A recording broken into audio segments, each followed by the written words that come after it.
안녕하세요. 말씀 묵상의 이광재 목사입니다. 오늘 말씀은 예레미야가 이스라엘 백성들에게 심판의 메시지를 선포하던 중에 그 심판의 메시지, 진리의 말씀에 대해서 마음의 부담감을 갖고 힘들어하는 자들이 예레미야를 해하려고 하는 장면을 저희들이 오늘 보게 됩니다. 저희도 말씀 안에 순종하며 살 때 이러한 핍박을 받을 수 있습니다. 이런 상황 속에서 어떻게 해야 할까? 오늘 말씀을 통해서 또 귀한 하나님의 말씀을 듣는 그런 시간이 되었으면 합니다. 제가 기도하고 시작하겠습니다. 하나님, 오늘도 말씀 안에 저희들을 불러주셔서 감사합니다. 오늘 이 말씀 안에는 하나님의 특별한 섭리가 있는 줄 믿습니다. 성령님 조명하여 주시고 깨닫게 해주시고 오늘 이 말씀을 통해서 또 저희들에게 원하시는 하나님의 뜻을 밝히 알게 하여 주시옵소서. 감사드리며 예수님의 이름으로 기도드립니다. 아멘. 제가 예레미야 11장 14절에서 23절 말씀을 봉독해 드리도록 하겠습니다. 그러므로 너는 이 백성을 위하여 기도하지 말라. 그들을 위하여 부르짖거나 구하지 말라. 그들이 그 고난으로 말미암아 내게 부르짖을 때에 내가 그들에게서 듣지 아니하리라. 나의 사랑하는 자가 많은 악한 음모를 꾸미더니 나의 집에서 무엇을 하려느냐. 거룩한 제물고기로 내 재산을 피할 수 있겠느냐. 그때에 내가 기뻐하겠느냐. 여호와께서는 그의 이름을 일컬어 좋은 열매 맺는 아름다운 푸른 감람나무라 하였으나 큰 소동 중에 그 위에 불을 피웠고 그 가지는 꺾였도다. 바알에게 분향함으로 나의 노여움을 일으킨 이스라엘 집과 유다 집의 악으로 말미암아 그를 심은 만군의 여호와께서 그에게 재앙을 선언하셨느니라. 여호와께서 내게 알게 하셨으므로 내가 그것을 알았나이다. 그때에 주께서 그들의 행위를 내게 보이셨나이다. 나는 끌려서 도살당하러 가는 순한 어린 양과 같으므로 그들이 나를 해하려고 꾀하기를 우리가 그 나무와 열매를 함께 박멸하자.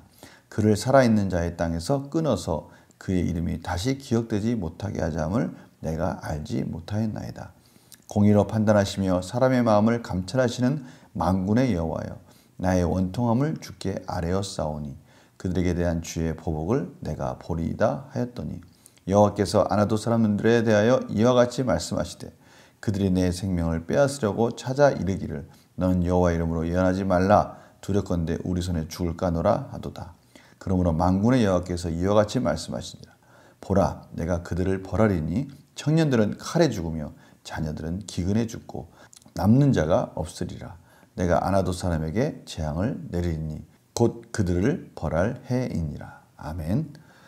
오늘 말씀에서 하나님은 예레미야에게 더 이상 기도하지 말라라고 말씀하고 계십니다.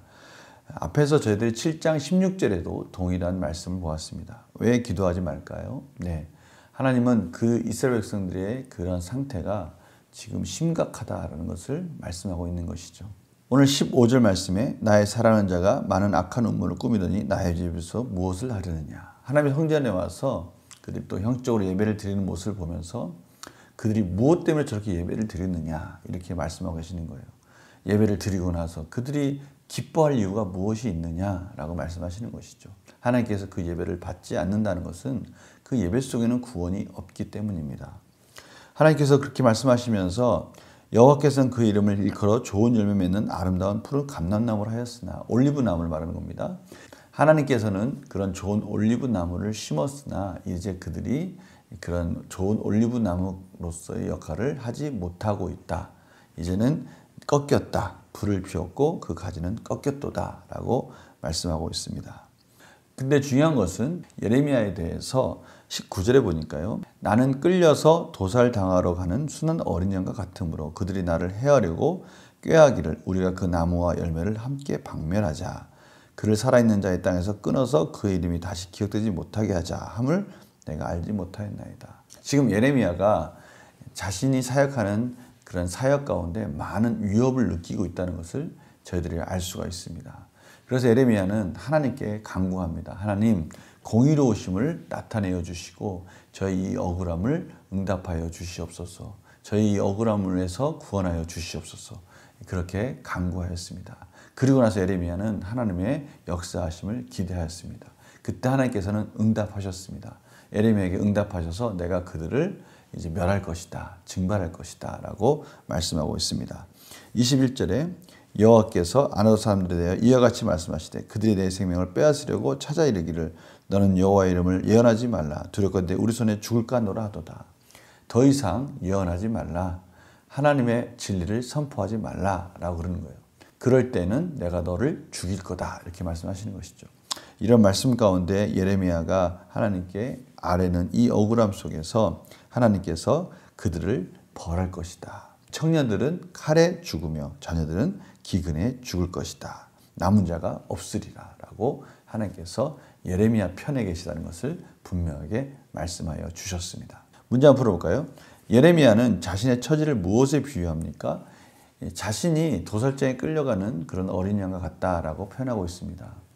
하나님 말씀 가운데 온전히 순종하는 그런 하나님의 사역자의 모습입니다. 그가 그렇게 끌려가는 이유는요, 그가 반항할 수 있지만 오직 모든 것을 하나님께 맡긴 것입니다. 하나님 주권 가운데 맡긴 것이죠. 그럴 때 하나님께서는 그러한 공의 가운데 그런 예레미야 편에서 대신 보복해 주신다고 오늘 말씀하고 계십니다. 진리를 온전히 선포할 때 하나님이 그 진리를 선포하는 자를 보호해 주신다고 말씀하시는 것이죠. 하나님의 말씀을 전할 때 예레미야가 당할 위협은 무엇입니까? 오늘 말씀 가운데 너 더 이상 예언하면 우리가 죽일 것이다 라고 말씀하고 있습니다. 생명의 위협까지 느끼고 있는 것을 저희들이 보게 됩니다. 연구와 묵상을 볼까요? 하나님께 순종한 예레미야가 고난을 당하는 이유는 무엇입니까? 이것은 당연한 일입니다. 하나님의 말씀이 선포될 때, 진리가 선포될 때 그 진리로 인해서 참으로 듣기 어렵고 그것이 자신의 뜻과 의지에 맞지 않을 때 그들의 행위들이 그들의 악함이 하나님 앞에 드러날 때 그들은 그것을 선포하는 자를 핍박하는 것이 너무나 당연한 것이죠. 예수님이 그러셨습니다. 예수님이 하나님의 말씀을 선포할 때 그 말씀 가운데 빛의 자녀들은 예수님께 나왔지만 어둠의 자식들은 다시 말하면 예수님의 말씀 가운데 그것을 인정하지 않고 자신의 기득권만 노리고 있었던 자들은 예수님을 해하려고 했던 것이죠. 이러한 것들이 지금 예레미야에게도 동일하게 나타나고 있는 것입니다. 느낀 점 볼까요? 가까운 사람들의 배신에도 자신의 미래를 하나님의 공의에 맡긴 예레미야를 보면 무엇을 느낍니까? 이러한 일이 있을 때 우리가 의지할 것은 하나님의 공의밖에 없습니다. 하나님께서는 이 만물을 공의롭게 다스리시는 분이시죠. 그래서 저희들은 순한 어린 양과 같지만 그 속에는 놀라우신 힘과 능력이 있는 겁니다. 왜냐하면 하나님이 내 편이 되어주시기 때문입니다.